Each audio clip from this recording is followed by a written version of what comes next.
Hello दोस्तों, स्वागत है आपका अपने चैनल एग्जाम इज ऑन पे। तो एक बार फिर से मैं हाजिर हूँ NABARD grade A phase 2 series का 20th पार्ट लेकर। अभी तक हम लोग टोटल 19 पार्ट का डिस्कशन कर चुके हैं। देखिए, अब हमें सीरीज कंटिन्यू करनी पड़ेगी क्योंकि नाबार्ड ने टेंटेटिव डेट जो है अनाउंस कर दी है, यानी कि नाबार्ड ने कह दिया है कि लगभग इस दौरान आपका एग्जाम हो सकता है। तो नाबार्ड का जो नोटिस आया है उसमें कहा गया है कि सितंबर 2020 के फर्स्ट वीक में, यानी 1 से लेकर 7 सितंबर के बीच में कभी भी एग्जाम हो सकता है। और क्योंकि ये नाबार्ड का एग्जाम है, किसी स्टेट बीसीएस का एग्जाम नहीं है, तो हमें सीरियस रहना चाहिए क्योंकि नाबार्ड ने जो कहा है वो हो सकता है। तो हमें यही मानते हुए अब अपनी जो प्रिपरेशन है वो स्टार्ट कर देनी चाहिए कि सितंबर फर्स्ट वीक में नाबार्ड का एग्जाम हो ही जाएगा। इसलिए देखिए, आपका एग्जाम होने वाला है, तो मैंने ये सोचा है कि अब से लेके, अब से क्या मतलब, मेरी चैनल पे जितनी भी वीडियोस अवेलेबल रहेंगी, इवन यूपीएससी के प्रीलिम्स पर, यूपीएससी के प्रीलिम्स तक जो भी चैनल पे वीडियोस अवेलेबल रहेंगी वो ऐड नहीं आएगा उसमें, यानी बिना ऐड के वो सारी वीडियोस अवेलेबल रहेंगी आपके लिए, ताकि आपका टाइम कम वेस्ट हो। आप ईएसआई और एआरडी की बेफिक्र होकर प्रिपरेशन करिए और निश्चिंत रहिए। मैं कुछ भी नहीं छोड़ने वाला हूं, जैसा कि मैंने आपसे प्रॉमिस किया था 75 के आसपास। देखिए 70 प्लस ही आपका स्कोर लाने की मैं कोशिश करूंगा। अब आप ये सोच रहे होंगे वीडियो तो अपलोड कर दो बाद में बोलना, खैर आप निश्चिंत रहिए, उसके लिए वो मेरा काम है। मेरे पास सारा प्लान मेरा है, उसके लिए आप निश्चिंत रहिए, मैं अपने प्लान के हिसाब से काम करूंगा। अगले 3-4 दिन में आप उसका रिजल्ट देख लेंगे। आज पीडीएफ भी नहीं अपलोड हो रही है टेलीग्राम पे, पता नहीं क्या दिक्कत है। देखते हैं आज का हमारा पहला क्वेश्चन। एसडीजी इंडेक्स 2020 इंडिया की रैंक क्या है? तो रिसेंटली सस्टेनेबल डेवलपमेंट गोल ये इंडेक्स जारी किया गया है 2020 के लिए। आपको बताना है इंडिया की रैंक क्या है। तो इस बार के एसडीजी इंडेक्स में इंडिया की रैंक है 117। लास्ट टाइम इंडिया की रैंकिंग क्या थी? 115। तो आप देख सकते हैं इंडिया को 2 प्लेसेस का नुकसान हुआ है, आप याद रखिएगा। ये जो एसडीजी इंडेक्स 2020 है, इसको टॉप किसने किया है, यानी फर्स्ट प्लेस किसने पाया है? तो स्वीडन फर्स्ट प्लेस पे है। सेकंड कौन सी कंट्री है? डेनमार्क। और थर्ड कौन सी है? फिनलैंड। अगर आपसे एग्जाम में ये पूछ लें कि एसडीजी इंडेक्स 2020 में लास्ट कंट्री कौन सी है, तो लास्ट है तुवालू। TUWALU तुवालू करके कंट्री है पैसिफिक ओशियन में, उसकी लास्ट रैंकिंग आई है। बात करते हैं एसडीजी की, सस्टेनेबल डेवलपमेंट गोल। आप सभी को पता है यूनाइटेड नेशन ने 2015 में कितने सस्टेनेबल डेवलपमेंट गोल जारी किए थे? 17 सस्टेनेबल डेवलपमेंट गोल जारी किए थे, जिसके लिए सभी यूनाइटेड नेशन मेंबर कंट्रीज को, यानी 193 कंट्रीज को कोशिश करनी थी कि 2030 तक, यानी 2030 तक इनको कंप्लीट कर दिया है। एसडीजी आपके 17 है, लेकिन इसके लिए जो सब गोल हैं वो कितने हैं? वो हैं 169। कितने हैं? 169 टारगेट हैं। जितने भी आपके 17 एसडीजी हैं उसके अंतर्गत 169 टारगेट हैं, जिनको 2030 तक सभी को अचीव करना है। ये एसडीजी इंडेक्स इस बार कितनी कंट्रीज के लिए जारी किया गया? तो 166 कंट्रीज के लिए ये एसडीजी इंडेक्स जारी किया गया है। हालांकि जो एसडीजी गोल कंप्लीट करने हैं वो सभी यूनाइटेड नेशन मेंबर यानी 193 कंट्रीज को करने हैं, आप रखिएगा। बात करते हैं एसडीजी इंडेक्स की, तो इसको प्रिपेयर किसने किया है? तो एसडीएसएन सस्टेनेबल डेवलपमेंट सॉल्यूशन नेटवर्क, इसके कुछ इंडिपेंडेंट टीम है, मेंबर हैं, उनके द्वारा इसको प्रिपेयर किया गया है। लेकिन इसको पब्लिश किया गया है कैम्ब्रिज यूनिवर्सिटी प्रेस के द्वारा, आप इतना याद रखिएगा। एसडीएसएन सस्टेनेबल डेवलपमेंट सॉल्यूशन नेटवर्क, इसको यूनाइटेड नेशन द्वारा 2012 में स्थापित किया गया था, और इसके प्रिपेयर करने के आधार पर ही आपका एसडीजी इंडेक्स 2020 जारी किया गया है। साउथ एशिया थोड़ा सा इंपॉर्टेंट है, याद रखिएगा। भूटान ने एसडीजी इंडेक्स में साउथ एशिया से टॉप किया है। इंडिया सेकंड लास्ट है साउथ एशिया में, याद रखिएगा। लास्ट कौन है? पाकिस्तान। नेक्स्ट क्वेश्चन देखते हैं। रिसेंटली श्योरिटी बॉन्ड पर सजेशन देने के लिए जी श्रीनिवासन कमेटी किसने बनाई है? तो recently IRDAI insurance regulatory and development authority of India ने जी श्रीनिवासन कमेटी बनाई है, जो कि श्योरिटी बॉन्ड पे IRDAI को सजेस्ट करेगी। श्योरिटी बॉन्ड आज तक चर्चा में कभी नहीं थे क्योंकि इंडिया में आज तक यूज ही नहीं किए गए हैं। श्योरिटी बॉन्ड होता क्या है? इसको बैंकिंग और इंश्योरेंस के सेक्टर में गारंटी के लिए यूज किया जाता है। अभी जैसे आपका लोन गारंटी होता है, कई बार बैंक जो है लोन गारंटी देते हैं कंपनीज को। श्योरिटी बॉन्ड के विषय में जान लेते हैं क्या है। ये एक 3 पार्टी बॉन्ड है। इसमें आपका एक गारंटर शामिल होगा, वो कोई फाइनेंशियल इंस्टीट्यूशन या बैंक होगा। दूसरा आपका कंपनी होगी, और तीसरा आपका कॉन्ट्रैक्टर होगा। सपोज करो ये कंपनी कॉन्ट्रैक्टर को कोई कॉन्ट्रैक्ट देना चाहती है, लेकिन ये भी उम्मीद है कि कॉन्ट्रैक्टर टाइम पे काम पूरा नहीं करेगा, तो जो कंपनी को लॉस होगा, इस लॉस को कौन बेव करेगा, यानी इस लॉस को कौन झेलेगा? तो उसकी श्योरिटी ये फाइनेंशियल इंस्टीट्यूशन दे देगा। इसीलिए श्योरिटी बॉन्ड लाए जाएंगे, जिसको इस कंपनी द्वारा जारी किया जाएगा, और उस समय ये श्योरिटी बॉन्ड ये खरीद लेंगे फाइनेंशियल इंस्टीट्यूशन वाले। और अगर कंपनी को लॉस होता है तो वो जितना भी लॉस होता है वो फाइनेंशियल इंस्टीट्यूशन द्वारा बेयर किया जाएगा। तो आप याद रखिएगा, श्योरिटी बॉन्ड 3 पार्टी एक बॉन्ड है। मोस्टली इसका यूज जो है कंस्ट्रक्शन की फील्ड में और जो हाईवेज होते हैं उनकी फील्ड में यूज किया जाता है। आप इतना याद रखिएगा। रिसेंटली इसका एनालिसिस करने के लिए और इंडिया में श्योरिटी बॉन्ड की कल्चर को बढ़ावा देने के लिए जी श्रीनिवासन कमेटी बनाई गई है IRDAI द्वारा, insurance regulatory and development authority. बाकी इसके विषय में सभी को पता है 1999 में स्थापना हुई थी और सुभाष चंद्र खुंटिया इसके चेयरपर्सन है। इसका हेडक्वार्टर हैदराबाद में है, कई बार पूछते हैं तो आप नोट कर लीजिएगा। हालांकि जब ये स्थापित हुआ था 1999 में तब इसका हेडक्वार्टर दिल्ली में था, बाद में 2001 में इसका हेडक्वार्टर हैदराबाद किया गया था। नेक्स्ट क्वेश्चन है, रेड प्लस रिजल्ट सबमिट करने वाली अफ्रीका की पहली कंट्री कौन बन गई है? तो रिसेंटली युगांडा अफ्रीका की पहली कंट्री बन गई है जिसने अपने रेड प्लस रिजल्ट सबमिट कर दिए हैं। रेड का फुल फॉर्म क्या है? Reducing emissions from deforestation and forest degradation, ये है रेड प्लस का फुल फॉर्म। रेड प्लस में होता क्या है? रेड प्लस के तहत जितने भी डेवलपिंग कंट्रीज हैं उनको फॉरेस्ट कवर बनाए रखने के लिए इंकरेज किया जाता है ताकि कार्बन एमिशन को वो एब्जॉर्व कर सकें, और इसके बदले जो उनकी डेवलपिंग एक्टिविटीज प्रभावित होते हैं जिनसे उनके लिए रेवेन्यू जनरेट हो रहा है, जो भी प्रभाव पड़ता है उसका रेवेन्यू पर उनके, उसको पे किया जाता है यूनाइटेड नेशन फ्रेमवर्क कन्वेंशन और क्लाइमेट चेंज द्वारा। किस बॉडी द्वारा पे किया जाता है? तो GCF ग्लोबल क्लाइमेट फंड द्वारा इसको पे किया जाता है, जो भी लॉस होता है उनके रेवेन्यू का अपना फॉरेस्ट कवर बनाए रखने के लिए। तो जो आपका GCF है इसके विषय में मैं आपको बता दूं, ग्लोबल क्लाइमेट फंड 2010 में इसकी स्थापना हुई थी स्कोप 17 के दौरान। GCF कहाँ स्थित है? तो साउथ कोरिया के इंचियोंग में स्थित है और इसकी गवर्निंग बॉडी कौन सी है? तो 24 मेंबर का एक बोर्ड ऑफ डायरेक्टर है, वो इसको गवर्न करता है।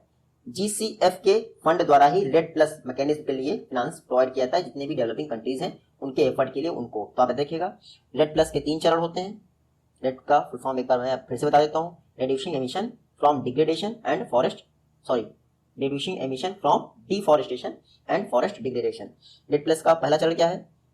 रेडीनेस। दूसरा चरण क्या है? इम्प्लीमेंटेशन। और तीसरा चरण क्या है?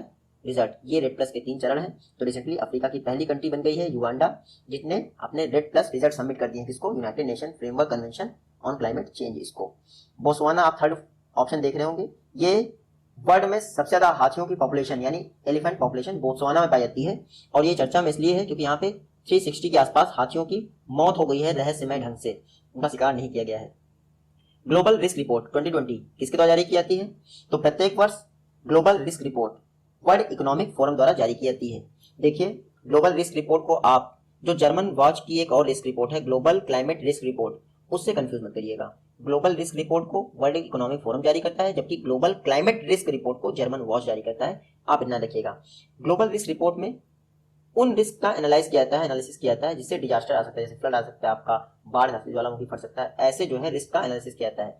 पिछले 10 वर्षों से ये रिपोर्ट जब से पब्लिश हो रही है तब से पहली बार ऐसा हुआ है कि टॉप 10 जो ग्लोबल रिस्क हैं उसमें से टॉप 5 ग्लोबल रिस्क सिर्फ इन्वायरमेंट से रिलेटेड है। आप समझ सकते हैं टॉप 5 ग्लोबल रिस्क कौन से हैं? इन्वायरमेंट से रिलेटेड। पहला सबसे बड़ा रिस्क क्या है इस समय वर्ल्ड को? एक्सट्रीम वेदर कंडीशन, ये है वर्ल्ड का सबसे बड़ा पहला रिस्क, आप इतना याद रखिएगा। और दूसरा रिस्क क्या है? फेलर इन क्लाइमेट चेंज एडेप्टेशन, ये है दूसरा रिस्क। और तीसरा आप सोच सकते हैं नेचुरल डिजास्टर। ये टॉप 3 रिस्क जो है आप याद रख लीजिए, और एग्जाम में अगर आपसे पूछेंगे कि टॉप 5 रिस्क किससे रिलेटेड है, जैसा कि प्रीलिम्स पूछा था, तो इन्वायरमेंट से रिलेटेड है ग्लोबल रिस्क रिपोर्ट, और वर्ल्ड इकोनॉमिक फोरम ने इसको जारी किया है, आप सभी को पता है। अब वर्ल्ड इकोनॉमिक फोरम के विषय में बताने का कोई मतलब नहीं, क्योंकि आप सभी को पता है कि 1971 में वो स्थापित हुआ था वर्ल्ड इकोनॉमिक फोरम, और इसका हेडक्वार्टर जो जिनेवा के पास कोलोग्नी करके एक प्लेस है, वहां पे इसका हेडक्वार्टर है। और आप सभी को ये भी पता है कि दावो समिट हर वर्ष जनवरी में होती है इसकी, वो बहुत फेमस है। नेक्स्ट क्वेश्चन है, women business and the law index 2020 किसके द्वारा जारी किया गया? तो women business and the law index 2020 को वर्ल्ड बैंक के द्वारा जारी किया गया। किसके द्वारा? वर्ल्ड बैंक के द्वारा। ये जो women business and the law index है इसको 8 इंडिकेटर्स पर यानी 8 इंडिकेटर्स पर प्रिपेयर किया जाता है, और ये देखा जाता है कि कोई इकोनॉमी या कंट्री उसमें मेन और वुमेन के बीच में जो वर्किंग लाइफ होती है, जैसे ऑफिस जाते हैं, उसमें क्या अंतर है, क्या कंडीशन है, क्या डिफरेंस है, इन सबका एनालिसिस किया जाता है 8 इंडिकेटर्स पर। देखिए कई सारी कंट्रीज में इस बार जो ये women business and the law index है टोटल 100 स्कोर अचीव किया गया है। तो आपसे ये एग्जाम में पूछेगा नहीं कि फर्स्ट प्लेस किसको मिला है, क्योंकि 10 से ज्यादा ऐसी कंट्रीज हैं जहाँ पे 100 स्कोर मिला है main and women working life के लिए। इंडिया की आपसे पोजीशन पूछ सकता है, तो टोटल 190 कंट्रीज का एनालिसिस किया गया है। इंडिया की खास पोजीशन क्या है? 117 जो एसडीजी इंडेक्स में है वही इसमें भी इंडिया की रैंक है, आप देखिएगा। हालांकि इंडिया का स्कोर कितना है? 74.4, तो आप इतना जरूर याद रखिएगा 117 रैंक है और स्कोर क्या है? 74.4। सबसे ज्यादा इंप्रूव किसने किया है, अगर आपसे ये पूछ लें कि women business and the life index में एंड द लॉ इंडेक्स में सबसे ज्यादा इंप्रूव किसने किया है, तो सऊदी अरब ने वुमेन और मैन के बीच में जो वर्किंग लाइफ डिफरेंस है उसको कॉम्बैट करने में सबसे ज्यादा इंप्रूवमेंट किया है। आपको पता ही होगा पिछले साल यहाँ पे जो है वुमेन्स को ड्राइविंग लाइसेंस शुरू हुआ है देना। नेक्स्ट क्वेश्चन है, जो आईओसी द्वारा यानी इंडियन ऑयल कॉर्पोरेशन द्वारा नाटो क्लास का डीजल बनाया गया उसका नाम क्या है, तो रिसेंटली इंडियन ऑयल कॉर्पोरेशन, ये बहुत चर्चा में है, बताता हूं क्यों। इंडियन ऑयल कॉर्पोरेशन ने नाटो क्लास का डीजल बनाया है, इसका नाम क्या है, तो इसका नाम है HF HSD12, ये 2 बार 10 हो गया, सॉरी उसके लिए।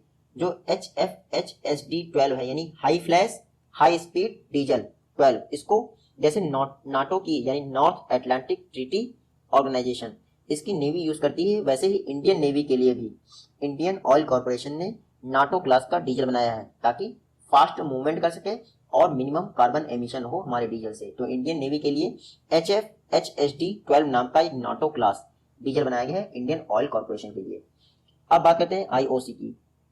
कुछ दिन पहले ही इंडियन एयरफोर्स के लिए इन्होंने विंटर ग्रेड डीजल बनाया है। कौन सा, विंटर ग्रेड डीजल। पर्पस क्या है, जो हाई ऑल्टीट्यूड एरिया होते हैं जैसे लद्दाख ले, वहां से एयरफोर्स को उड़ान भरने में आसानी होगी, क्योंकि ये जो विंटर ग्रेड डीजल होगा वो -30 डिग्री सेंटीग्रेड पे बेहतर ढंग से काम करेगा, तो आप देखिएगा। और उसके अलावा आईओसी इसलिए भी चर्चा में है क्योंकि इंडिया का फर्स्ट BS6 फ्यूल आईओसी द्वारा लॉन्च किया गया था, कहाँ पे, दिल्ली में। अब इसके चेयरमैन कौन अपॉइंट हुए ये बताने का मतलब नहीं, क्योंकि करंट अफेयर्स में सब कवर करते हैं हम लोग। नेक्स्ट क्वेश्चन है HSN कोड। आपको पता है इसमें H को किससे रिप्रेजेंट किया जाता है, हालांकि जो HSN कोड होता है इसको कस्टम चेकिंग के दौरान यूज किया जाता है। कस्टम चेकिंग के दौरान यूज किए जाने वाले HSN कोड में H हार्मोनाइज्ड को रिप्रेजेंट करता है। इसका फुल फॉर्म क्या है, हार्मोनाइज्ड सिस्टम ऑफ नॉमेनक्लेचर। क्या, हार्मोनाइज्ड सिस्टम ऑफ नॉमेनक्लेचर।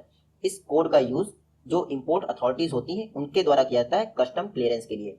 अब ये चर्चा में क्यों है, जो HSN कोड है वो चर्चा में क्यों है, हमारे कॉमर्स मिनिस्टर ने अब सारे इंपोर्टेड प्रोडक्ट के लिए HSN कोड को कंपलसरी कर दिया है, इसलिए चर्चा में है, आप देखिएगा। तो कस्टम अथॉरिटीज HSN कोड को वेरीफाई कर लेंगी, उसके बाद उनको फिजिकल वेरिफिकेशन से बच जाएंगी। जो HSN कोड होता है वो 6 डिजिट का एक अल्फा न्यूमेरिक कोड होता है। इसको जो है निर्मित किसने किया यानी प्रोवाइड किसने किया, तो WCO यानी वर्ल्ड कस्टम ऑर्गेनाइजेशन ने इसको प्रिपेयर किया है HSN कोड को। वर्ल्ड कस्टम ऑर्गेनाइजेशन आपको ये पता होना चाहिए कि इसका हेडक्वार्टर कहाँ है, ब्रसेल्स बेल्जियम इसका हेडक्वार्टर है।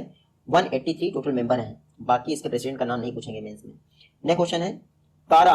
आपको बताना है कारा किस मिनिस्ट्री के अंतर्गत कार्य करता है, तो पहली बात तो आपको ये पता होना चाहिए कारा है क्या। कारा का फुल फॉर्म है सेंट्रल एडॉप्टेशन रिसोर्स अथॉरिटी। तो आप समझ गए होंगे जो बच्चे गोद लिए जाते हैं, चाहे वो नेशनल लेवल पे लिए जाए या इंटरनेशनल लेवल पे बच्चे गोद लिए जाए, उन सबका अप्रूवल देने के लिए कारा अपेक्स बॉडी है।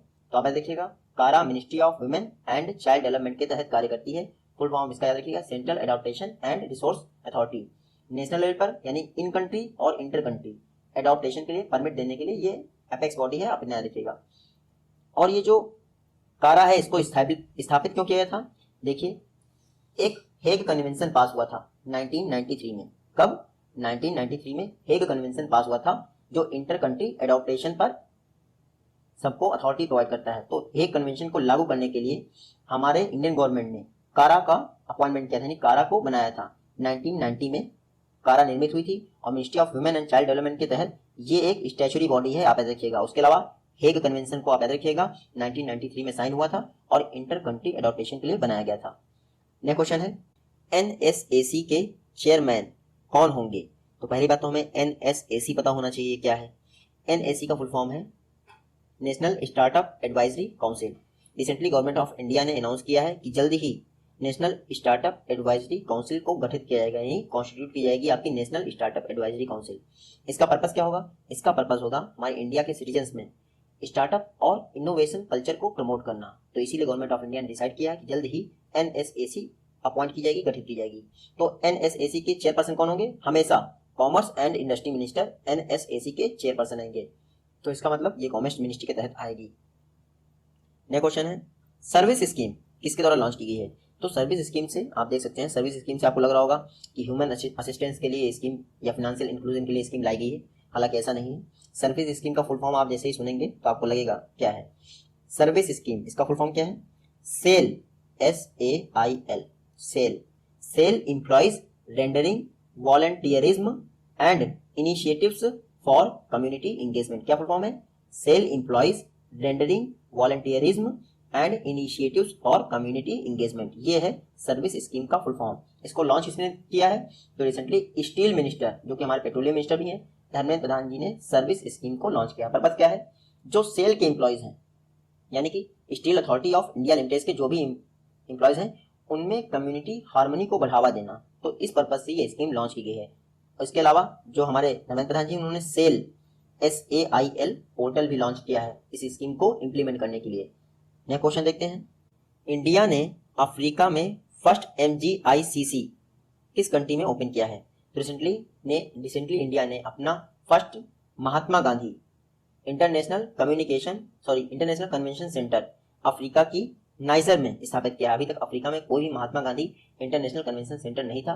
पहली बार अफ्रीका की किसी कंट्री में Mahatma Gandhi international convention centre यानी MGICC स्थापित किया गया है। कहाँ पे? नाइजर में। तो आप इतना ही नोट कर लीजिए। इसके अलावा प्लानिंग ये है गवर्नमेंट ऑफ इंडिया की कि अफ्रीका की 8 और कंट्रीज में MGICC स्थापित किए जाएंगे। नेक्स्ट क्वेश्चन है, इंडिया का फर्स्ट सुपर फैब लैब किस स्टेट में स्थापित होने जा रहा है? तो इंडिया का first super fab lab Kerala में स्थापित हो जा रहा है। आप इतना याद रखिएगा, जो सुपर फैब लैब है इसको KSUM यानी केरला स्टार्टअप मिशन के साथ मिलकर, Kerala startup mission Kerala government की बॉडी है, उसके साथ मिलकर MIT Massachusetts institute of technology America स्थापित कर रहा है इसको। तो सुपर फैब लैब को KSUM के साथ मिलकर MIT USA स्थापित कर रहा है। खास बात क्या है? USA के बाहर वर्ल्ड में पहला सुपर फैब लैब है जिसको MIT स्थापित कर रहा है। आप इतना याद रखिएगा। पर्पस क्या है? यहाँ पर जो आर्टिफिशियल इंटेलिजेंस टेक्नोलॉजीज हैं, 3D टेक्नोलॉजीज हैं, यानी फिजिकल और डिजिटल वर्ल्ड को आपस में इंटरचेंज करने के लिए जो भी बेहतरीन टेक्नोलॉजीज हैं उनको रिसर्च किया जाएगा यहाँ पे। जैसे आपका 3D टेक्नोलॉजी है, उसका पर्पस क्या है? देखिए वो डिजिटल टेक्नोलॉजी है, लेकिन जैसे उसका फिजिकल वर्ल्ड में यूज क्या है, उससे कोई भी पार्ट बनाए जा सकते हैं, हार्ट बनाए जा सकते हैं, यानी जो हम लोग हार्ट यूज कर रहे हैं, जो पंप कर रहा है, वो भी बनाए जा सकते हैं। तो फिजिकल और डिजिटल वर्ल्ड को कनेक्ट करने के लिए फैब लैब में रिसर्च किए जाते हैं। यूएसए के बाहर ऐसी पहली लैब केरल में स्थापित हो रही है। नेक्स्ट क्वेश्चन है, करबर पोर्ट या कारवार पोर्ट कह सकते हैं, ये इंडिया के किस स्टेट में स्थित है? तो कारवार पोर्ट कर्नाटका में स्थित है। देखिए चर्चा में इसलिए है क्योंकि कर्नाटका हाई कोर्ट ने रिसेंटली कारवार पोर्ट पे बैन लगा दिया था। क्यों बैन लगा दिया था? क्योंकि वहां पर कुछ डेवलपमेंटल एक्टिविटीज चल रही थी जिसकी वजह से इन्वायरमेंट को लॉस हो रहा था, इसलिए कारवार पोर्ट के डेवलपमेंट एक्टिविटीज पर बैन लगा दिया था। खास बात यह है कि कारवार पोर्ट कर्नाटक का एकमात्र ऑल वेदर नेचुरल पोर्ट है, यानी प्राइवेट तो बहुत सारे हैं लेकिन ऑल वेदर नेचुरल पोर्ट यही है। कारवार पोर्ट को कर्नाटका का कश्मीर भी कहते हैं, यहाँ पर देखिएगा। नेक्स्ट क्वेश्चन है, ग्लोबल टैलेंट कॉम्पिटिटिवनेस इंडेक्स 2020 किस इंस्टीट्यूशन द्वारा जारी किया जाता है? तो ग्लोबल टैलेंट कॉम्पिटिटिवनेस इंडेक्स 2020 को वर्ल्ड इकोनॉमिक फोरम द्वारा जारी किया जाता है, इंसीड बिजनेस स्कूल के साथ मिलके और बाकी 1-2 संस्थाएं हैं उनके साथ मिलके। तो आप देखिएगा GTCI यानी ग्लोबल टैलेंट कॉम्पिटिटिवनेस इंडेक्स को वर्ल्ड इकोनॉमिक फोरम ने जारी कर दिया है। फर्स्ट प्लेस किसको मिला है? तो स्विट्जरलैंड इस बार टॉप कर रहा है, सेकंड है USA और थर्ड है सिंगापुर। इंडिया की रैंक आपसे पूछे तो इंडिया की रैंक इस बार के इंडेक्स में क्या है? 72nd है। आप इतना याद रखिएगा। लास्ट टाइम कितनी थी? 80th प्लेस थी। इसका मतलब इंडिया जो है, इंडिया को 8 स्थानों का फायदा हुआ है, यानी कि लास्ट टाइम जो 80 थी अब वो बढ़कर 72nd हो गई है। ग्लोबल टैलेंट कॉम्पिटिटिवनेस इंडेक्स में 8 पायदानों का फायदा हुआ है। इंडिया का स्कोर आप नोट कर लीजिएगा 40.42 इस इंडेक्स में इंडिया का स्कोर है।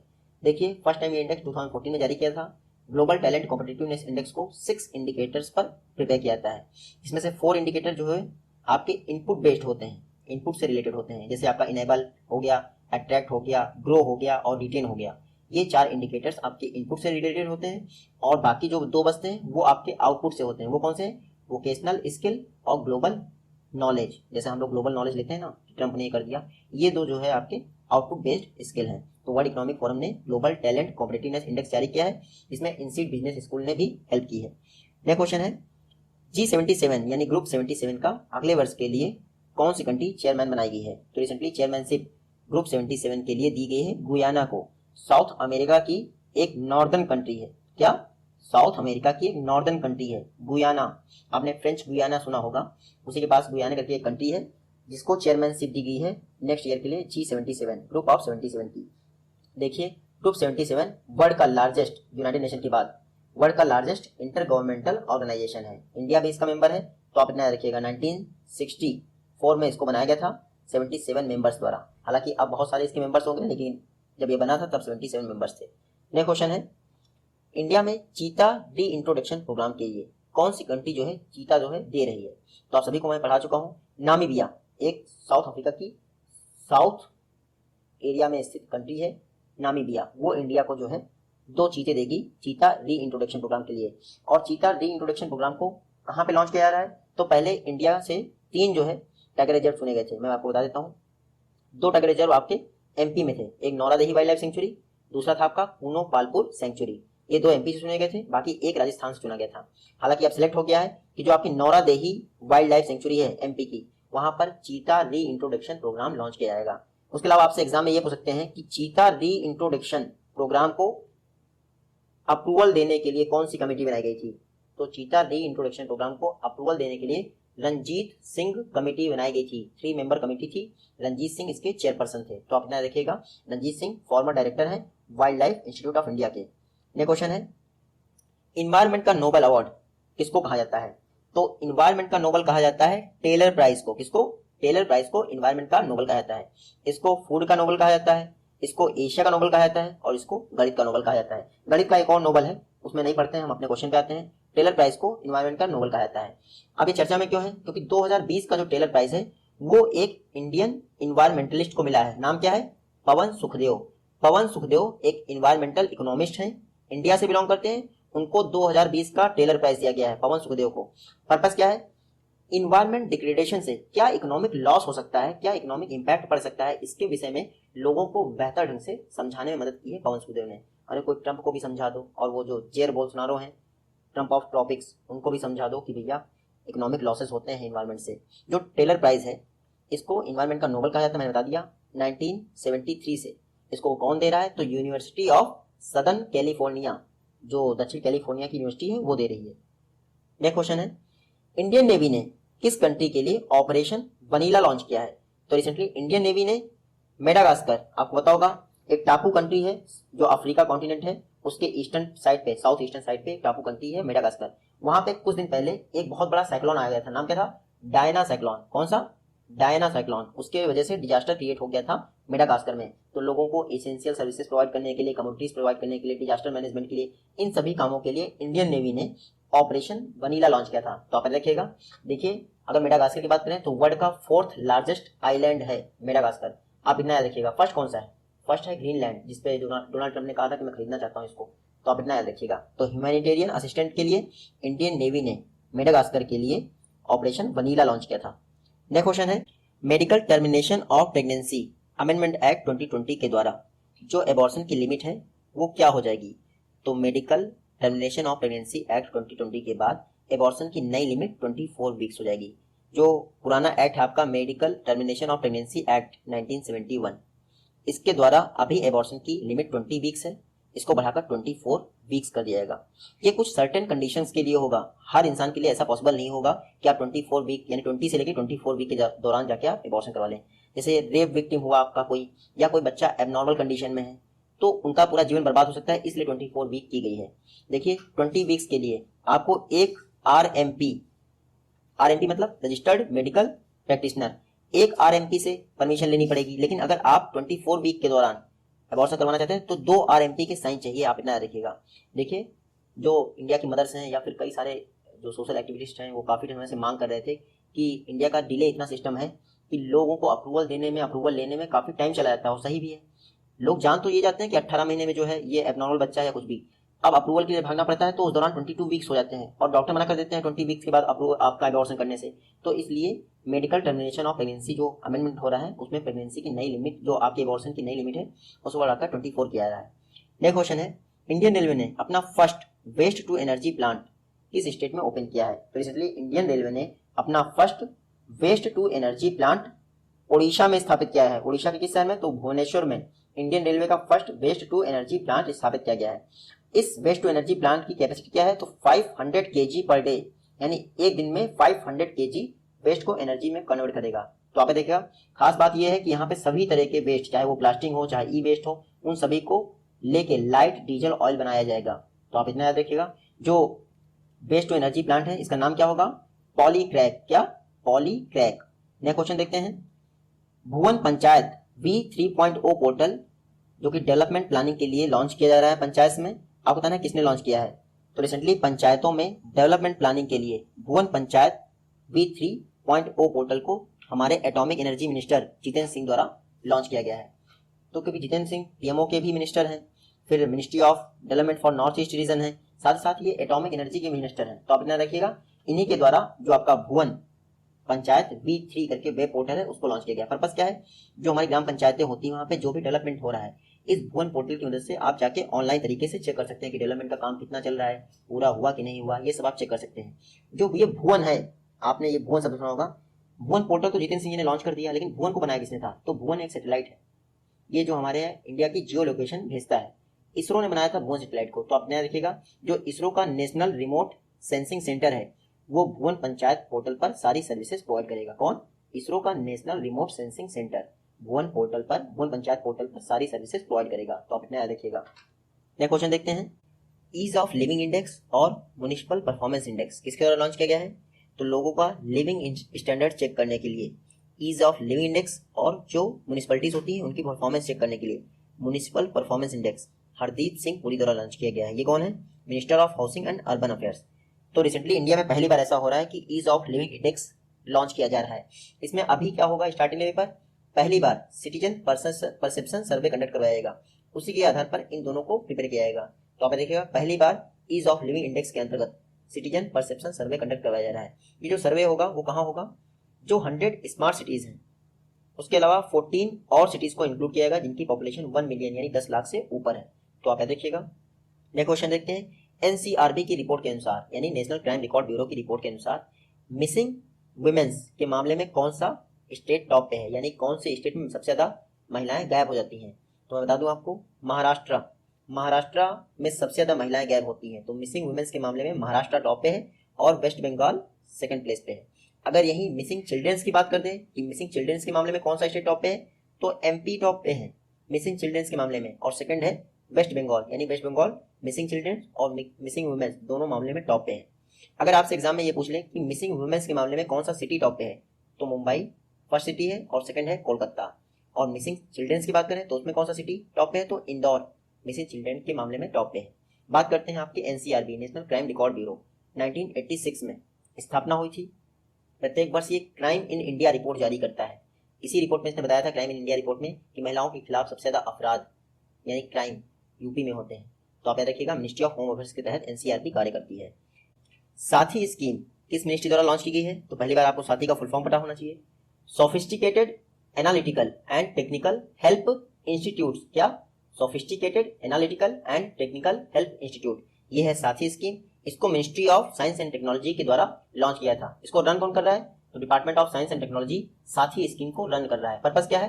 पर्पस है हाई एंड यानी कि आखिरी छोर तक एनालिटिकल टेस्टिंग इंस्ट्रूमेंट और जो बाहरी सोर्स होते हैं यानी फॉरेन सोर्सेज, उन पर डिपेंडेंसी घटाने के लिए रिसर्च प्रोवाइड करना, यानी बेहतरीन ढंग की टेक्नोलॉजी बनाना। तो अब देखिए, डिपार्टमेंट ऑफ साइंस टेक्नोलॉजी का लक्ष्य है हर वर्ष 5 साथी सेंटर स्थापित करना, यानी 5 साथी सेंटर स्थापित किए जाएंगे जो हमारे इंडिया की इंस्टीट्यूट हैं, आईआईटीज हैं वहां पर।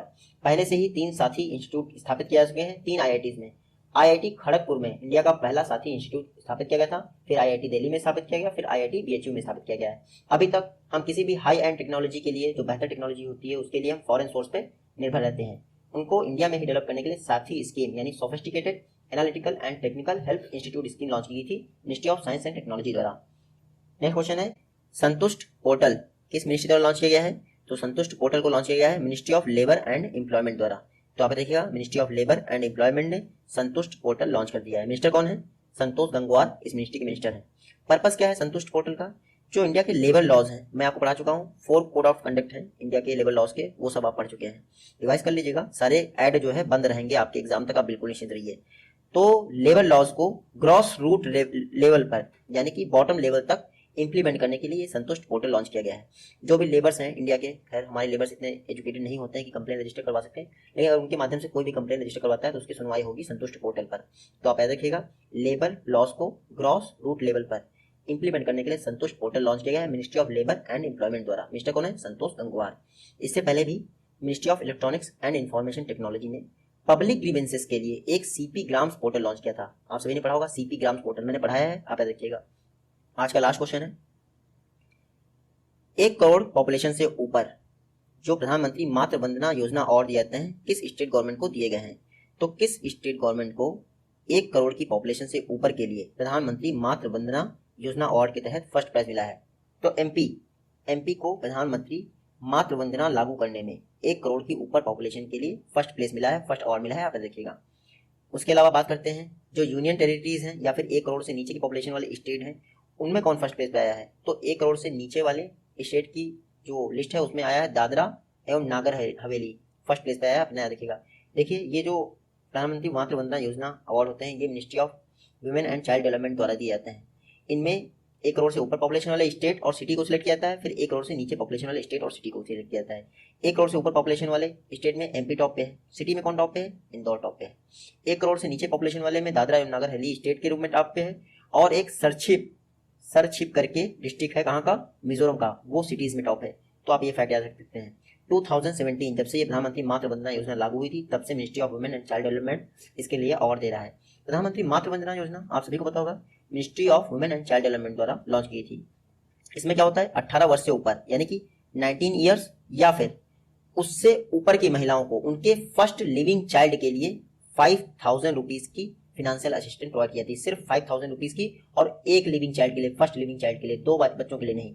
देखिए पहली किस्त मिलती है 1,000 रुपीज की, फिर 2,000 और फिर 2,000, इस तरह करके 3 बार में आपको 5,000 रुपीज मिलते हैं।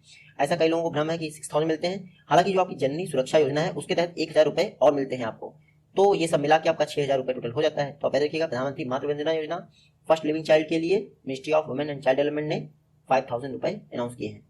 मिलते हैं जल्दी आपसे अपनी नेक्स्ट वीडियो में, तब तक के लिए take care, goodbye and